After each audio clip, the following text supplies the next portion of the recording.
మోకాల మార్పిడి operation stunting తర్వాత కానీ లేదంటే హార్ట్ బైపాస్ తర్వాత కానీ చేసుకోవచ్చా లేదా? ఇది చాలామందికి ఉండే క్వశ్చన్. నేను doctor Harish Kattamudi, consultant robotic joint replacement surgeon, Srikara hospitals, Vijayawada.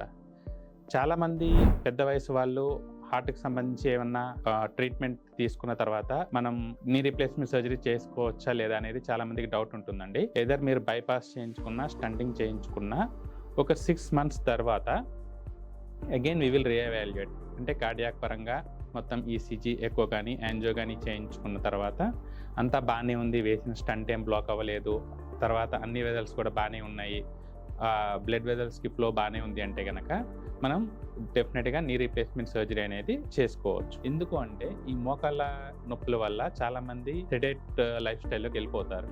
So డెఫినెట్గా కార్డియాక్ పరంగా మనం ఏదన్నా ప్రొసీజర్ అయిన తర్వాత మనం డెఫినెట్గా మన వెయిట్ కంట్రోల్ కానీ, షుగర్ కంట్రోల్ కానీ, బీపీ కంట్రోల్ కానీ అన్నీ ఉంచుకోవాలి. సో దానికోసం ఫిజికల్ యాక్టివిటీ అవసరం. ఫిజికల్ యాక్టివిటీ ఆపేయడం వల్ల వేరే ప్రాబ్లమ్స్ అనేవి పెరిగే ఛాన్సెస్ ఉంటాయి. సో అందుకని మీరు నీ రీప్లేస్మెంట్ సర్జరీ అనేది డెఫినెట్గా ప్రొసీజర్ తర్వాత ఒక 6 months గ్యాప్లో మళ్ళీ కార్డియాక్ ఎవాల్యుయేషన్ చేయించుకున్న తర్వాత డెఫినెట్గా నీ రీప్లేస్మెంట్ ప్రొసీజర్కి వెళ్ళొచ్చు. కాకపోతే ఒకటి ఏంటంటే చాలామందికి తెలియంది, మనం హార్ట్ ప్రొసీజర్ చేయించుకున్న తర్వాత ఈ రక్తం పల్చబడే ట్యాబ్లెట్ బ్లడ్ థిన్నర్స్ అనేవి వాడతాం. సో సర్జరీకి ముందు అరౌండ్ 3 to 5 days సర్జరీకి ముందు ఆ బ్లడ్ థిన్నర్స్ అనేవి మనం ఆపేసి then we should proceed to surgery.